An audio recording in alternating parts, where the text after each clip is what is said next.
Hey, friends, welcome back. I love that you're here with me. Well, yeah, you're here with us.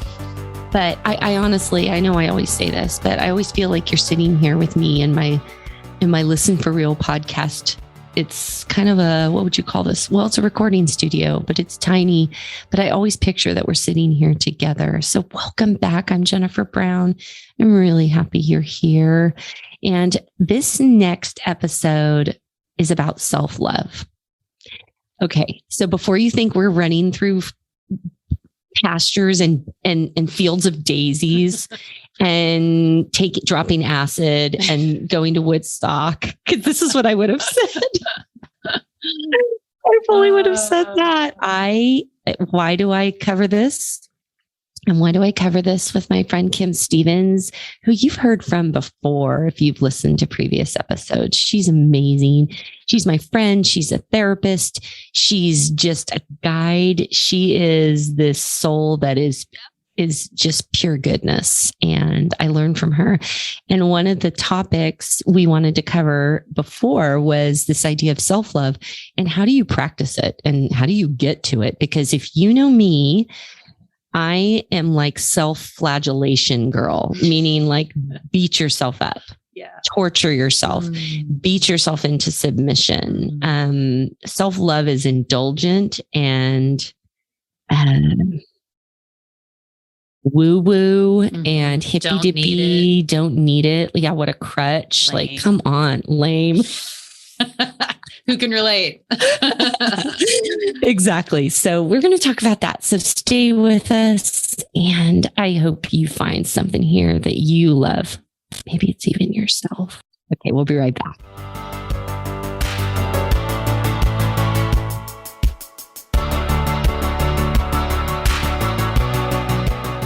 All right, friends, here we go. I am jazzed to talk self-love because one of the things when Kim has referenced it in the past, I thought to myself and I said to her, I don't understand. Like, is that a daily practice? How does one cultivate self-love? It isn't just this, oh, I'm amazing. I'm so great. I love myself, where you're just saying great things and affirming yourself. Although affirmations, I think, are probably an important part of it. But I'm just learning this, honestly. And I think there's probably way more to it. It's self-honoring. It's self-loyalty. I think it's self-awareness.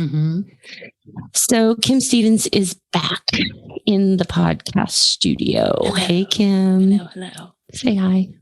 Hi, everybody. Kim here. Hello. Welcome to our tiny room. With a voice like cashmere, folks. She just... So let's just jump right into it. Yeah. Okay. Self-love. Such a good topic. Want to give kind of your background on this and your perspective on it. And let's just dive in and talk about this. Let's just tear open the kimono and go. I love that saying. It's so funny. I know. Okay. Open the kimono. I say it all the time. People probably think, is she flashing her nether regions at everyone? Think of, which is hilarious. I just think of some random dude in a kimono. Oh, you picture a dude? People. I do. Oh, funny. I always picture a young Asian woman. Oh, I like that. Which I'm not. I happen to identify as white. Yeah. Is that right? Yeah. Okay. We're not talking about that today, but yeah, I picture a young Asian woman, but I always say open the kimono. I guess because kimonos are worn in Japan. Where's a kimono worn? And I don't know why you would open. Like, is that a practice? Like, you show someone your loyalty by flashing them? I would love to anyone know where this who wants to. Yes, yeah, please. We will have to look that up. Yeah, what does open the kimono mean? Because I use it a lot. Yeah, and I don't even own a kimono. Maybe I need a kimono. Yeah, and just kind of open it to strangers, see how it makes you feel. Just kidding. That's a therapy session. Inspiration comes from. Maybe I do need to see you for therapy. Let's see what happens.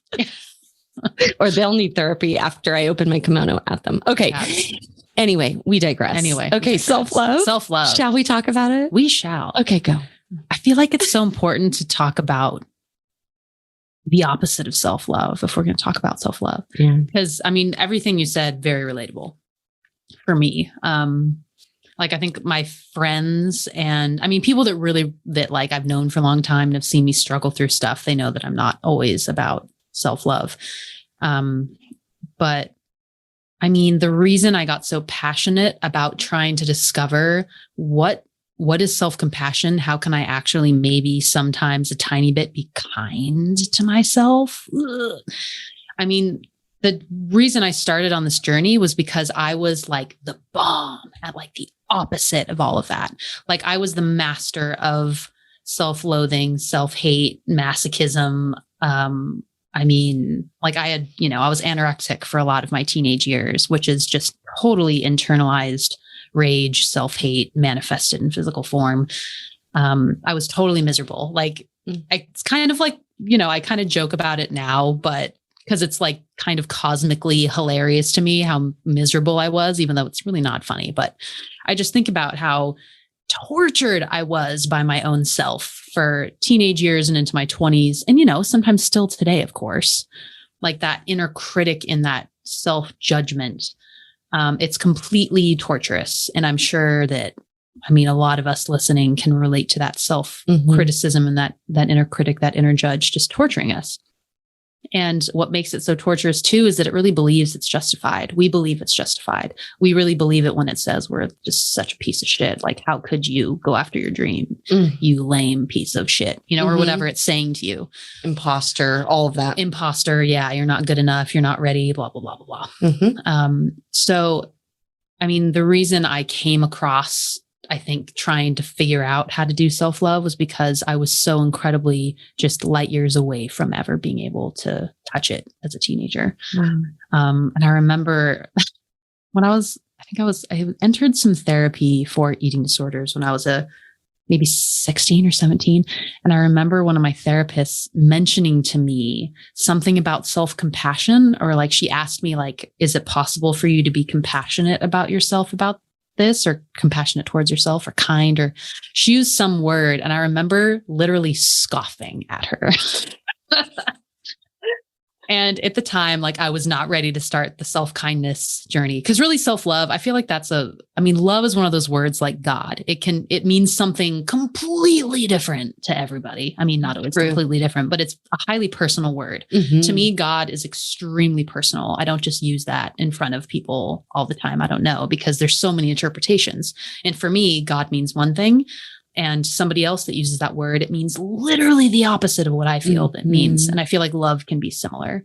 And I see my clients struggle with that word too, which I'm like, yeah, of course, I get that. I struggled with that word because love can be kind of this thing that's like unconditional and fluffy and like elusive. But really what we're talking about with self-love is acts, like it's action. It's acts of choosing to be compassionate towards yourself, even if it's just like a little sliver of a little bit for a second of compassion, like that counts. Especially when we're first starting out, trying to reorient to being kind to ourselves. Cause like for me, it was like I was this steam train just going 1,000 miles in one direction towards self-hate, self-loathing, self-control. I'm not good enough, always striving to be better, be different, be more, be less, be whatever. And it's like when we start to do self-compassion, self-kindness, it's like taking that steam train and not only slowing it down and bringing it to a freaking halt, but having it go in the opposite direction. Like it's a lot of momentum to shift. And it happens in tiny little moments. Like it happens in, if you get triggered by somebody close to you, instead of going straight into anger or blaming yourself, just taking a few deep breaths and feeling into the space of your heart and just allowing for the possibility that you could have a fraction of compassion towards yourself for what you're feeling. Like it's not, it's not like you're either doing acid at Woodstock, loving everything in yourself and indulging in this narcissism, or the opposite. It's like, it's like this, it's a journey. It's a practice. It's choosing when in those moments when you notice like, man, I'm really beating myself up again, or like I'm really anxious, which probably means I'm doing some really unkind thoughts in my brain, maybe I could do a little investigating of like, am I judging myself right now? Because usually I don't get this anxious if I'm not judging myself. Yeah. And it's like those little moments of inquiry. And I love that you said self-awareness, because to me, self-love is also self-awareness, self-kindness, self-compassion. Yeah. And it's so beautiful when I feel my ego being like, this doesn't happen too much anymore, but especially when I first started out on trying to do self-love and self-kindness when I was like in my teens, my brain would come in and be like, how dare you? Like, who do you think you are that you're worthy of being kind to yourself? Who do you think you are that you're worthy to have compassion for this instance in your past when this thing happened? Like, how dare you? You know, when that voice comes in, what really helped me in those moments was realizing that we can only treat people with the depth of kindness that we can show to ourselves. Oof. And that is like a law of physics. Like, to me, that is as real as gravity right now. Like, we can only love people as deep as we let in self-love. And that to me is fact. So anytime that little voice comes in, that's like, me, like, how dare you? Like, who are you? You know, you're not worthy. Just remember, the best thing I can do to be a kind human being to other humans, to animals, to the planet, the best thing I can do a lot of the time, at least one of the best things, an essential ingredient, is to practice self-kindness.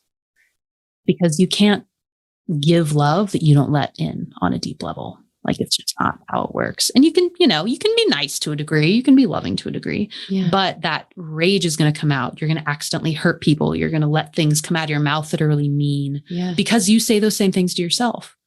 So it's that self-love journey. I mean, it is the journey of also loving other people and letting other people in. I'm sitting here. My mouth is hanging open. I'm blown away already. See, this is why we do this. This is why we do this. I know. We're both like, I know. My brain is what? Just pulsating with possibility and wait, what? Even as you speak, I'm sitting there listening, going, oh my gosh, yeah. How have I missed that? Because you know what I started to think of as you were talking? You began it with, somebody triggers us. And what if we stopped and paused? And you know where I thought you were going to go? Pause to give them something, latitude, grace.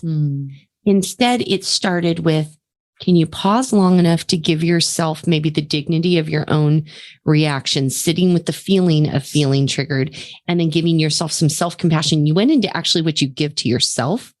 Not the other person, which I thought was fascinating because I always think everything in terms of the other person. So there's a mindset shift I just experienced in real time. And then, you have nothing to give until you give it to yourself. Right? Yep. And then, I thought, when you're triggered, my first reaction is, how can I hit back, so to speak, in the way of make them feel a little guilt, or make them feel a little shame, or make them feel like, let them know they're off base. So that would be my immediate response before sitting with anything with compassion, be it for myself or them. So to just stop and take a breath, to put a pause in that. And I know there's times I do react with kindness and grace, but I know there's plenty of times I don't. And so I really want to go, oh, okay, that's the space. Excuse me. That's the pause where I can take a breath and feel into what just transpired, maybe what they said and why it triggered me to feel anger or sadness or defensiveness. Ooh, that's a big one for me. And then practice a little compassion for a moment, self-awareness. And then maybe it warrants a response to them, or maybe it doesn't. Not everything warrants a response. That's a new one for Jen Oliver Brown here. Not everything warrants a response, Jen. You don't have to respond to everything. Note to self. So what is, for someone like me And I know there's people listening that are going, yeah, me too. How do you cultivate this self-awareness, this self-compassion, self-love, like with daily practices? It's like anything else, right? There's undoing of habits. There's a reinitiating or a new initiation of habits. Mm-hmm. What do you think from your perspective? Yeah. Well, it is one of those things that's definitely a practice. And I really believe that you show yourself self-love and compassion through actions. And that can be, I mean, for me, a lot of the time, it's that action is me noticing that my thoughts are really unkind. So if I'm noticing, and usually my body tells me first a lot of the time. Tell me what that means. Like if I have tension in my gut, that's kind of a red flag to me that something's going on in my mind that's not congruent with truth. Oh. So there's self-judgment, self-criticism, feeling less than. So sometimes if I don't have a lot of self-awareness in that moment, my body will tell me, like I'll get tense or have a hard time breathing or whatever it is. And I'll be like, okay, something, my body is now telling me that something's going on in my subconscious. It's not in alignment with truth or with who I really am. And for me, a big part of my struggle in life, a lot of that's been self-judgment, self-criticism, not feeling good enough in its various forms. And that self-awareness, I feel like is step one, because if you're not aware of it, if you can't see it, you can't really do anything with it. And a lot of the time feelings just want to be held. They don't necessarily need a whole bunch of fancy stuff to be done with them. Mm-hmm. And for me, having made such a habit out of suppressing my feelings kind of as a way to deal with my environment growing up, one of the kindest things I can do, and I believe this is the case for a lot of people because I see it with pretty much every single one of my clients. When they do this, it really, really helps them and it softens them, is being present with your feelings. So in that moment when you're triggered, instead of going into defensiveness, because getting defensive is basically the ego trying to defend itself and its stance. So it's like, okay, well, if my ego is trying to defend itself, it must feel not good enough, right? In some way, like, what am I judging myself about? Where can I have more self-compassion, more self-awareness that will have me, not judge myself as much? Because if I'm not in that self-judgment, I don't have anything to defend, and I'm not going to have to lash out and make someone else feel like shit because I feel like shit. Right. So it kind of goes back to that, an awesome reason to work on yourself and to work out your shit and to heal your shit is so that you don't inadvertently hurt other people around you. Yeah. Okay. So then, this is going to be a random question. You don't have to answer it if you don't want. So when someone has an eating disorder, and I know it looks different for everybody, but you referenced that, is that part of not feeling? Like for the person who is bulimic and they're feeling all the feelings, but that's really uncomfortable to sit with. Yeah. So then you want to get them out. I don't know. I would be a terrible bulimic because I can't, I remember years like thinking that would be so handy.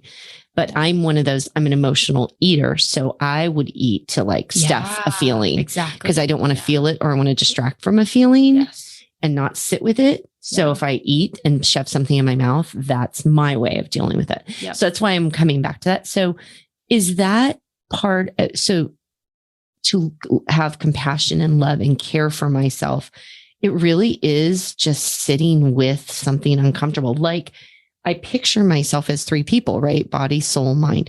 It's almost like sitting with you, like you would a friend. If you were crying right now and sad and had something going on, I would sit with you.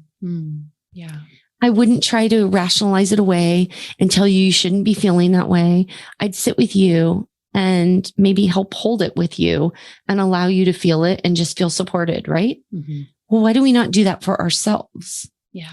Do you know what I'm saying? Totally. Okay. Yeah. So again, I think a lot of us have a hard time doing that with ourselves. Yeah.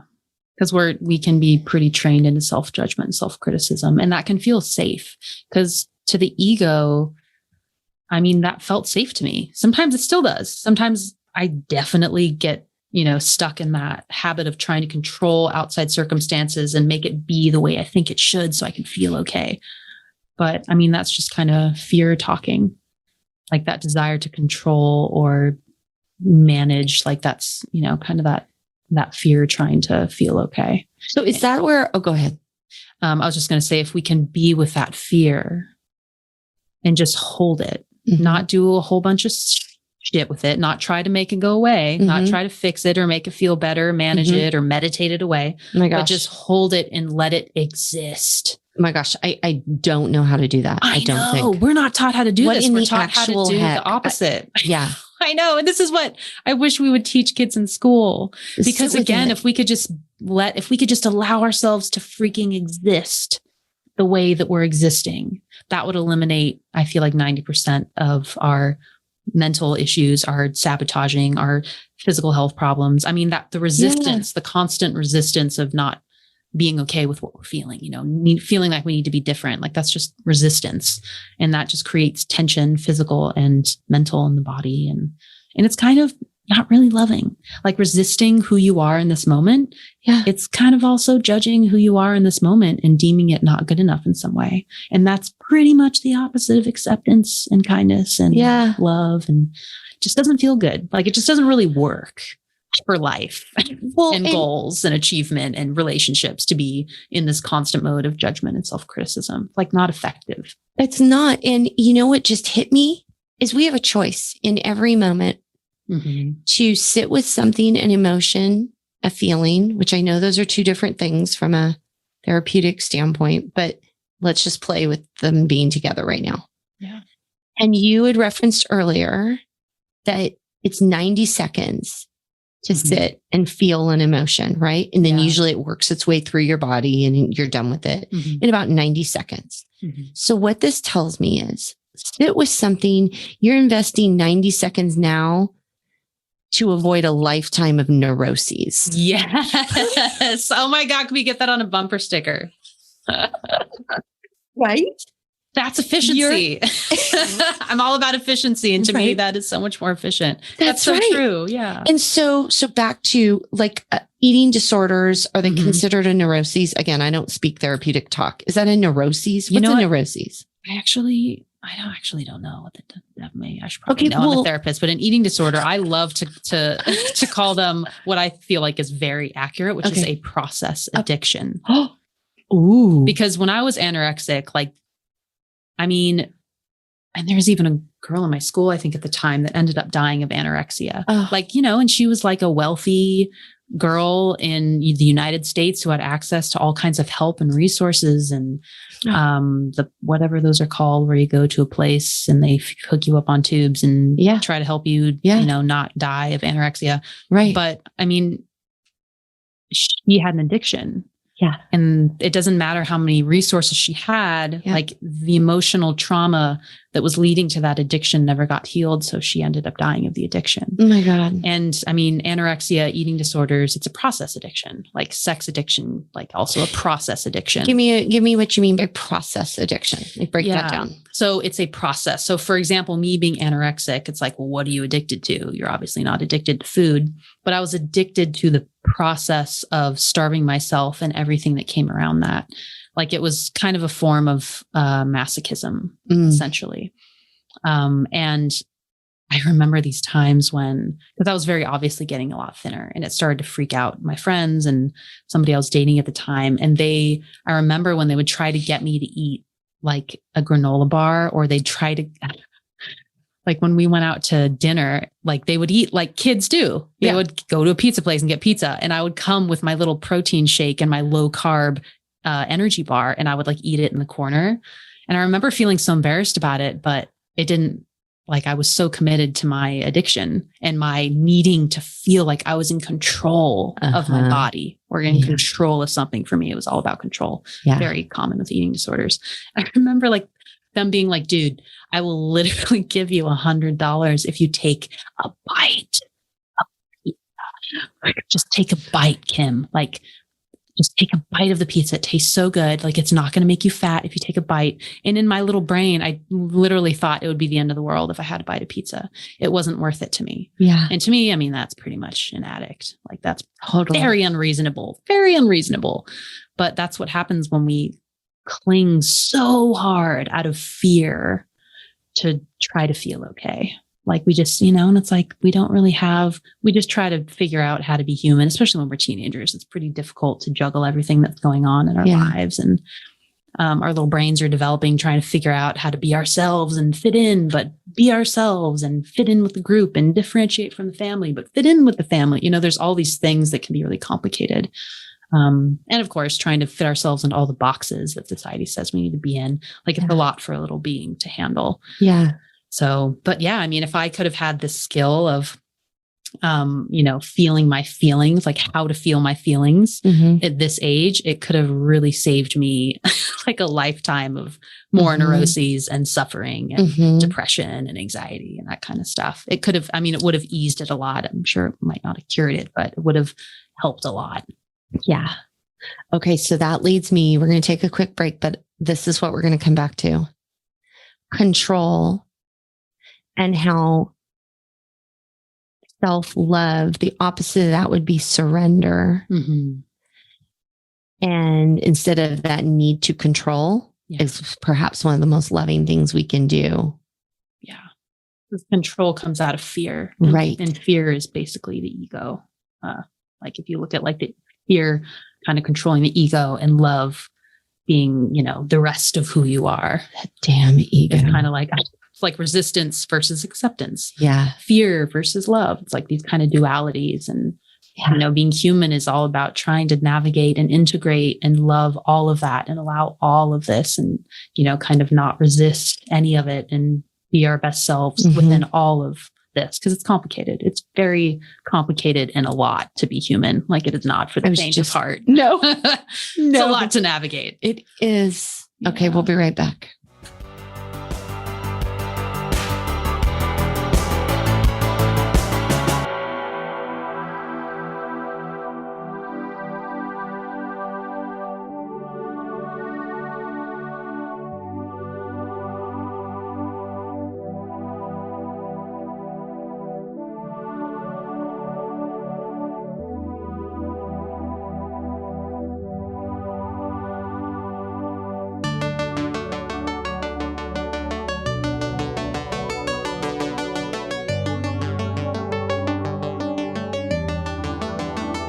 We're back. Okay, guys, first of all, remember, we want you to chime in. Okay. Now, obviously, you're not chiming in. It's a podcast. Last I checked. So it's not like we're a radio show, but the conversation never stops. At least in my world, I want it to continue because it's ever evolving, right? So if you are so inclined, will you hit us up on Instagram and say hi and just tell us what you're thinking. How does this relate? What's happening for you in this? Because I'm sitting here, you can hear me. I can barely get the words out because I'm just, whoa, this is so much. My Instagram, Being Real Jen, and Kim's is Dance Freedom Beauty. You should have that like tattooed on you. So beautiful. Dance Freedom Beauty. The 3 words run together for her Instagram. But would you just say hi to us and tell us what you're thinking? Because we actually care what you're thinking. Yes, truly. Absolutely. Okay. So we left off with surrender, but I want you to talk a little more about that because I feel like I'm mentioning it because it sounded really smart, but I actually don't know what the hell I'm saying is what is very clear to me. I think you do. I mean, the fact that it came out of your mouth, I think. Well, it's the opposite of control and we grapple for control. And there's so much misery when you're constantly grappling for control. And then there's control, and then there's surrender. But I don't know, there's so much more to go with. And maybe you can guide us a little in, how do you figure this out? How does this look? Yeah. Totally. To me, like my inner teenager hears the word surrender and goes, like, no, must control everything. So I feel like a way that, there's all these words like surrender, acceptance, compassion, love, allowance, being with what is. To me, those are all kind of in the same category. I think a cool way to look at it too is resistance versus non-resistance, or resistance versus acceptance or allowance. The thing with acceptance is that we can tend to think like, oh, well, that means that we just need to accept all the murderers and rapists in the world and just need to accept our people abusing us and that we hurt ourselves, and our ego can like do the spiral with it. So for me, I really like to introduce the idea of, are you resisting what is, or are you in a state of being with what is or allowing what is? Now, if you allow and accept what is, that doesn't mean that you're a doormat.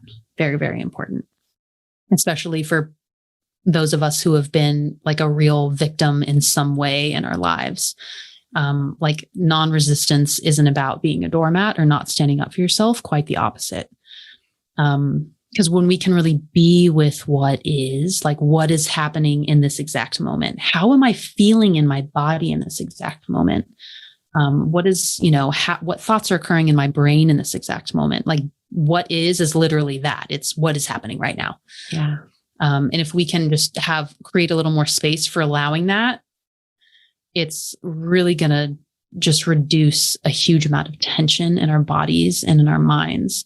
And for somebody like me, and maybe you can relate to this, Jen, since you mentioned the control stuff, for, someone like me who's been really into loving to really try to control everything and control my body and control my health and grip onto stuff and make it happen. And this is how it should look. So I'm going to make it happen no matter what, even if it breaks my bones, like that kind of obsessive control. It doesn't lead to ease. And what I've found is it blocks your ability to receive what is actually meant for you in this lifetime. Wow. Like if you're too busy indulging your ego that's trying to control everything, you can't hear that tiny little intuitive voice inside of you saying, hey, go do that podcast with your friend. Or, hey, go take that trip to Mexico. Like you can't really listen to your intuition, or, to me, like God, my higher self, my intuition, those are all kind of synonymous to me. So I invite you to just use whatever word is best for you, whatever feels the best to you. If that's your, smartest self, like you could use that, whatever feels right to you. Like I'll invite you to use that word or words, but it's like that control and resistance blocks out your ability to really receive what your life purpose is, to receive what the best next steps are. And by the way, I'm doing this currently with my life. I not perfect at it. Is this a moment of truth? Go ahead. It is. Yeah. I'll open up the confessional. Open up. Yeah. The kimono confessional. But it's a process, man. Mm-hmm. And I feel like one of the reasons that I'm so passionate about this, and when I explain it to my friends, they're like, dude, that makes so much sense. Oh my God, you should write a book. I'm like, yeah, I think maybe one of the reasons it makes sense when I say it is because I've been so good at the opposite. Like I've been so good at resisting the shit out of everything. And I also know the suffering that comes with that. And like just the hilarious amounts of suffering and terribleness and darkness that comes with that. And just how, again, ineffective for creating loving, vulnerable relationships, ineffective for taking action on your career, ineffective for having a healthy body. Like it's just straight up ineffective. And I was noticing earlier when we went on our little break, I was like, how perfect is it that like I'm noticing, for me, again, I was noticing my breath was getting shorter. Huh. So for me, that's usually a sign that my inner critic has entered. And I was like, I wonder what I'm judging about myself right now. And I was like, oh, okay, there's a little part of me that's like, who are you to be talking about self-love?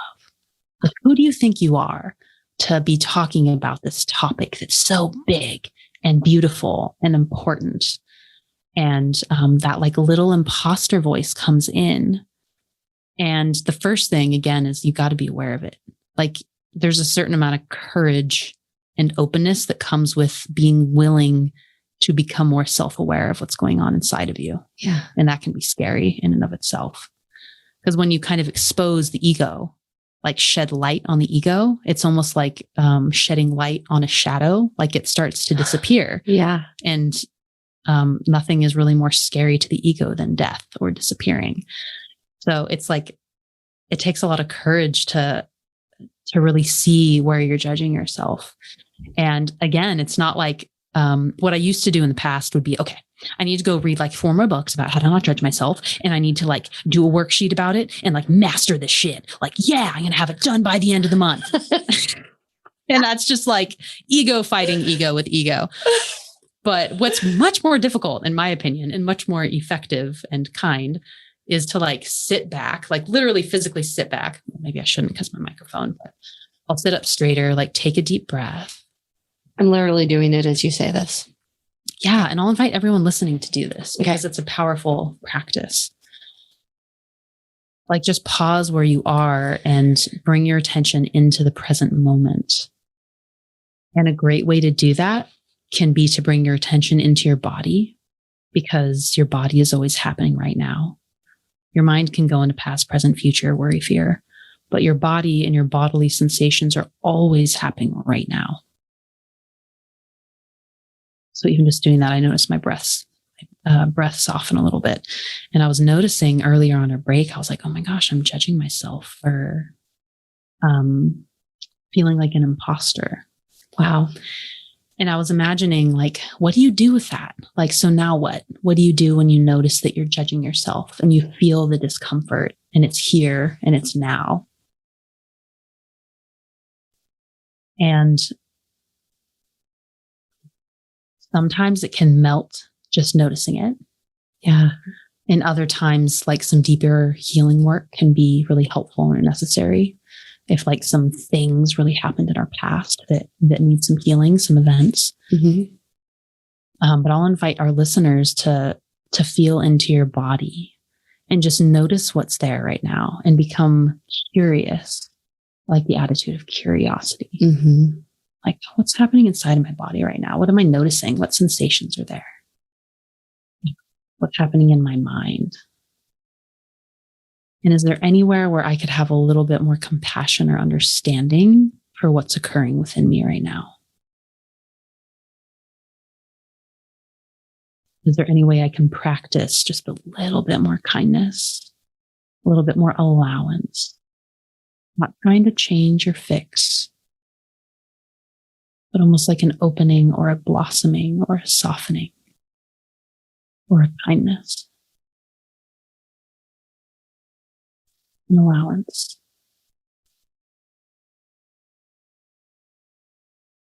And sometimes a voice can come in and be like, you suck. You can't even be kind to yourself. You're not doing it good enough. And whenever that occurs, just noticing like, oh, okay, like, hi, ego. Mm-hmm. Hi, fear. Like, you can be here too. Yep. Like, I don't need you to go away or, I'm not going to try to beat you into submission either. Like, let's just allow all of this. I understand that you're afraid. I understand that you're here and you want to be seen and held and cuddled. Or maybe you want to dominate the world. I don't know. Mm-hmm. But I would say that a lot of the time when we want to dominate the world, it's really probably a younger part of us that really needed to be loved and cuddled and seen and heard and validated.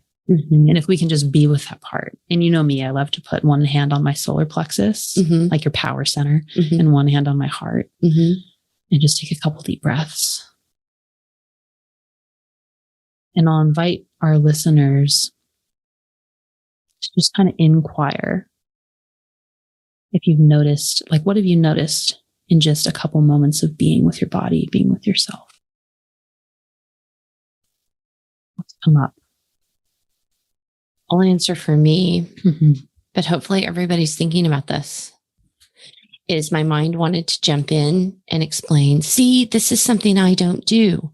This is something I can't do. I really need to learn this. Instead of just sitting with it and sitting with the quiet and really trying to feel into my breath, my body, and just pay attention. Mm-hmm. It is revolutionary to me that you sat here and started to notice something in your body and then what your ego was trying to tell you in real time right before me.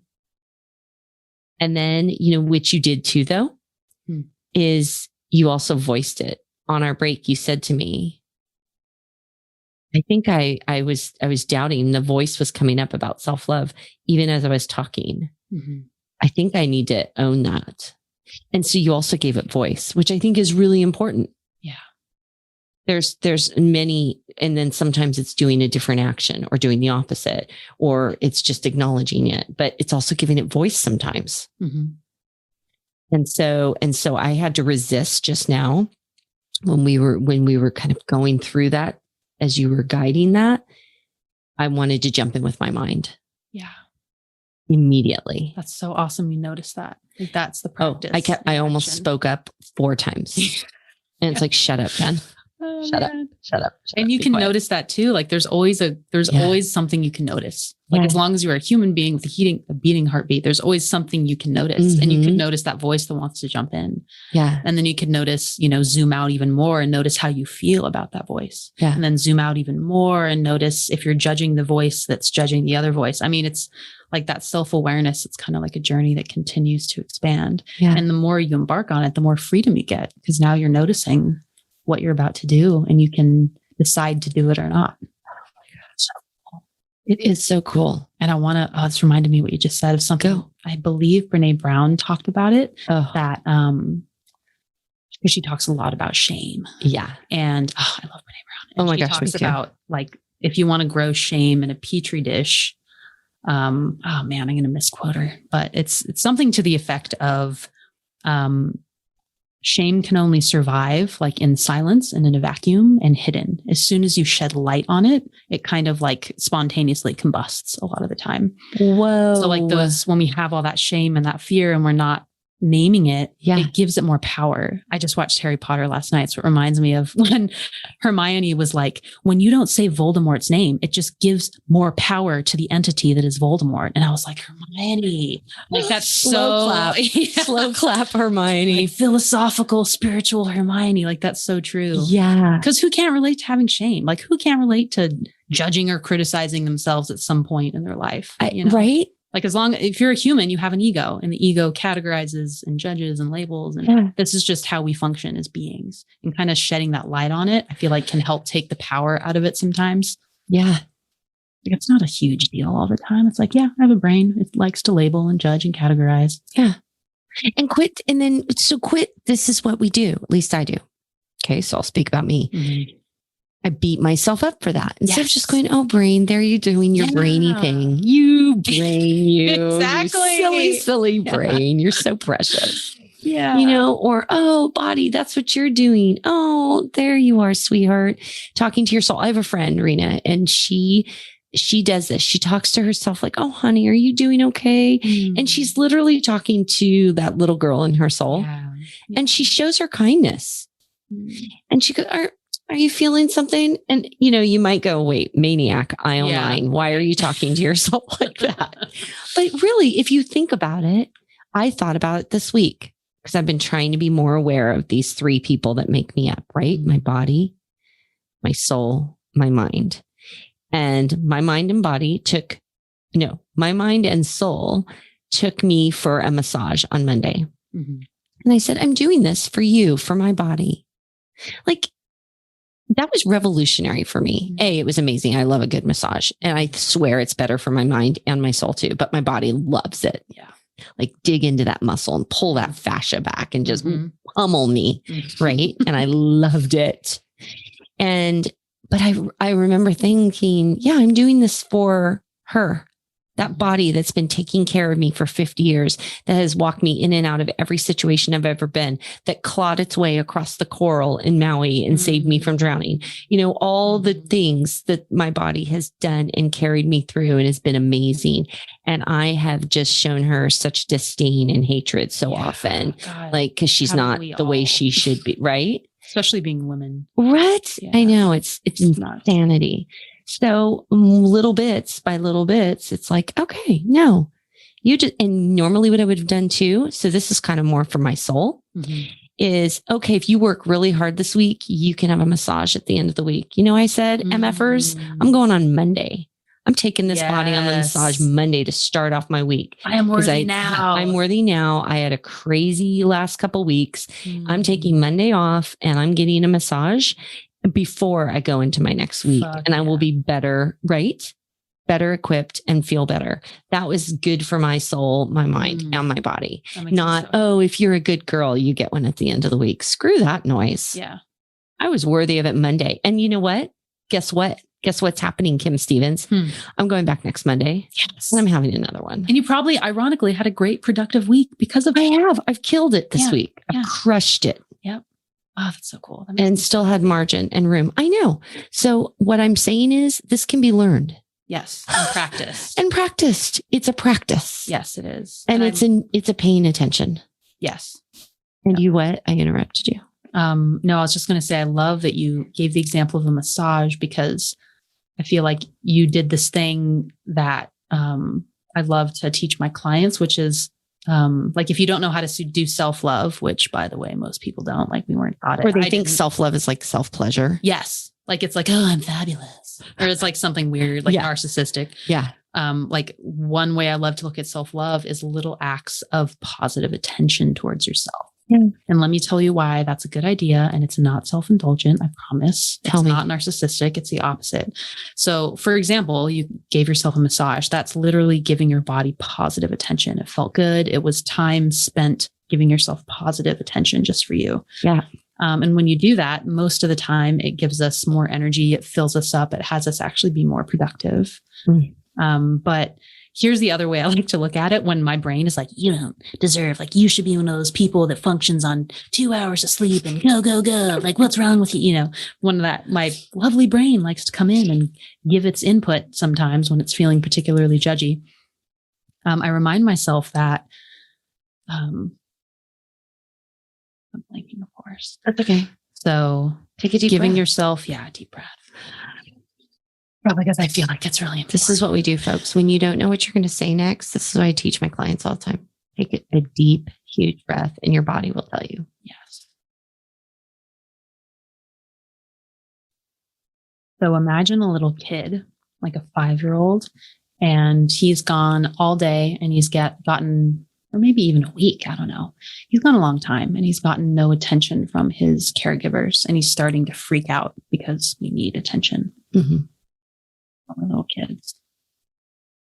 So he throws a tantrum to get attention and it works. And he's like, sweet. Like I got yelled at and I got hit, but at least I got some attention. Mission accomplished. Better than no attention. So when we're adults, I think we can think, especially in our society, that giving ourselves positive attention is unnecessary, indulgent, silly, whatever. Yeah. But when we don't take time to give ourselves positive attention, we will act out. And I promise this is just like gravity. It's a fact. We need attention. We need to give ourselves positive attention. We need that time to connect to ourselves. It's how we function as living beings. And when we go a long time without giving it to ourselves because we feel like we don't deserve it or we just don't make time for it, we will act out. And it'll be from your subconscious because your conscious brain is overriding the needs of your whole being. So your subconscious is going to be like, hey, if we make Kim sprain her ankle or, break a glass because she's not paying attention or get a little bit, catch a cold, she's going to be forced to pay attention to herself. And it'll be negative and uncomfortable, but at least it'll give her that time to connect. Oh my gosh. And for me, I think this is a huge reason why I had autoimmune problems was because I was not only denying myself of positive attention, like completely, but I was just feeding myself with self-hate, like physically, mentally, emotionally.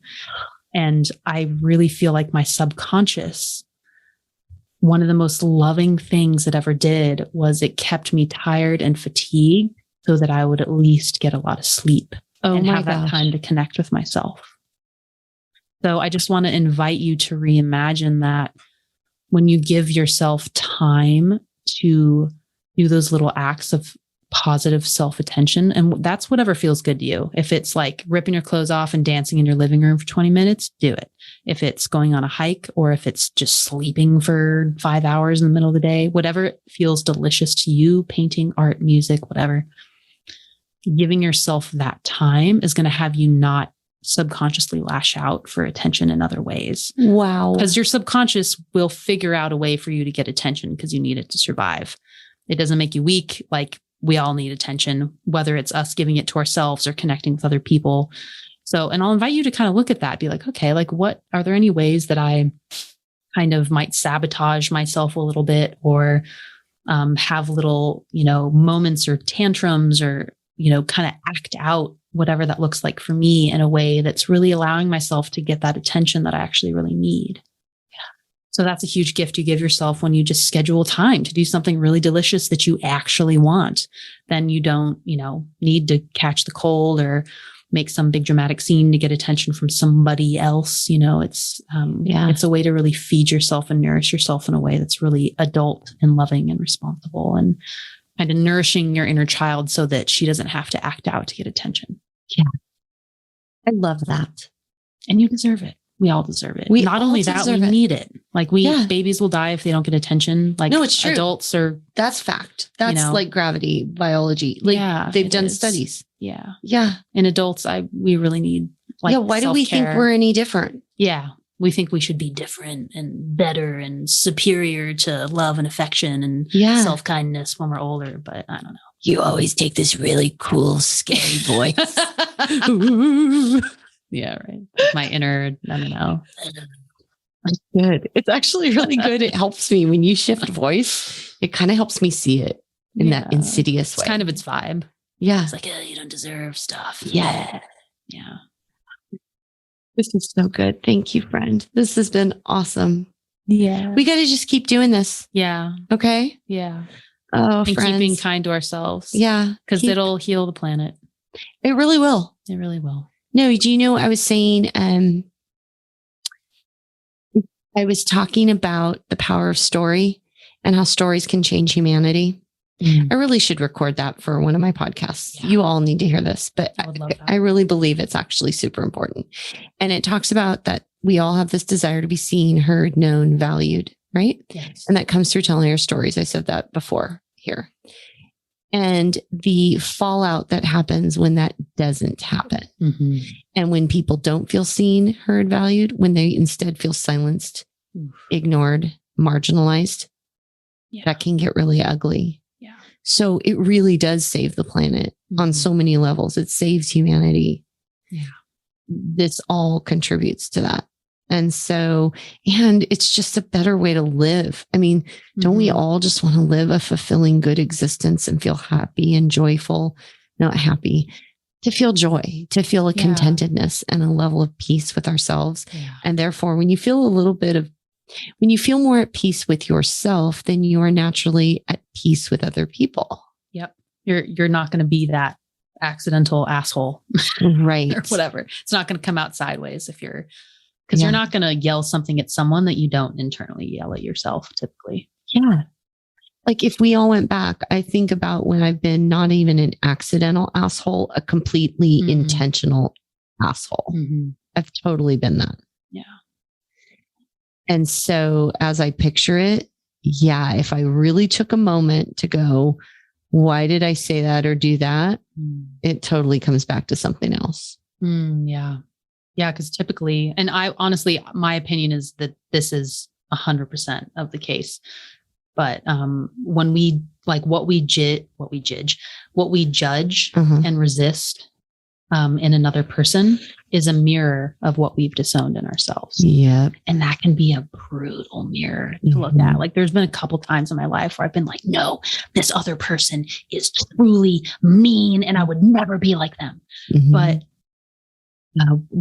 the core of what I was judging in them, like, whether it was lack of self-awareness, their meanness, the core of what I was judging in them was something that was reflecting back to me like a mirror, something within me that I had disowned or judged in myself. And it might not look exactly like what they do out there, but it is reflecting something back in you. So, and that's one of those like growth points. If you're like, I don't know what to work on today, like make a list of all the people that piss you off. Or like things that you really despise in other people. Oh, that'll be illuminating. And I guarantee it's a mirror that you're judging and disowning something in yourself. And it could be a place for you to forgive, to cultivate some compassion and understanding within yourself. I love that. And it can be brutal. Like it takes some courage and some real humility to be able to to look at yourself in that way. But I find it to be completely accurate that what we judge in other people, we're judging and disowning ourselves. Yeah. Okay, I'm going to take courage. We're going to do that this week, friends. Yeah. And of course, with compineness. With compineness. Compineness and compassion. Because more you judging yourself for, you being like, I should have been nicer, should have done this. I mean, that self-judgment is just going to compound our wounds and make us feel worse. Yep. Like this truly is healed by love and compassion and kindness. Like it can feel kind of woo-woo and hippy-dippy at times, but I don't know. It's speaking as someone who has been hardcore fiercely into the opposite of those things and has made the journey towards kindness and compassion and love. I can say I really feel and observe that to be very accurate, that we heal with kindness and compassion and allowance, not with judgment and criticism and shooting all over ourselves and other people. Totally. Shooting. Yeah. Yeah. Should. Yeah. Is there ever a need for that word? Because it really, it's a big indicator of problems. Yeah. At least for me. It is. It's like a red flag. Yep. Yeah. Thanks, friend. Yeah. You're the best. Yeah, all right. Thank you for being with us, everyone. Yeah. Thank you guys for going on this little journey, which actually is not a little journey at all. It's a really big and probably one of the most important journeys. I'm going to really work on this week. Cool. Join me. Me too. Let's work on this. Yeah. Let us know what you guys think or what you've observed. Yeah.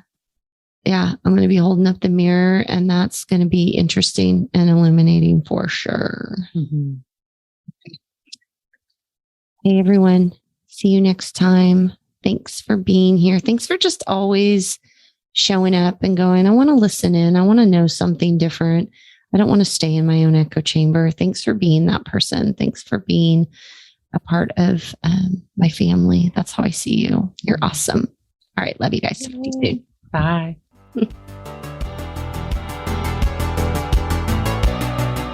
The Listen for Real podcast is recorded in Rockland, California, and is edited by Jamie Hill and Christian Oliver.